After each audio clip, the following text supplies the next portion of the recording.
I'm curling my hair with the Conair Infinity Pro Curl Secret, and I wanted to show you how easy it is and also some things that I've learned.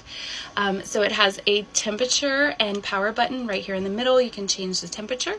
It has curl type for a looser, medium, or curlier curl, and it has directions so you can do left, right, or alternating. Always make sure that your hair is tangle free and that you use heat protection. Very important. So when you grab a section of hair, you'll see that this side with the little slot says this side towards head, and then the opposite side has where it's going to feed through. So you put it in that little slot close to your head, this side towards head, and push that button. Wait for the beep, and it's all done. So easy and fun to use. I like to hold my end out just because my hair is long and I don't want it to get tangled. But it pulls it right in through there and then beeps when it's done.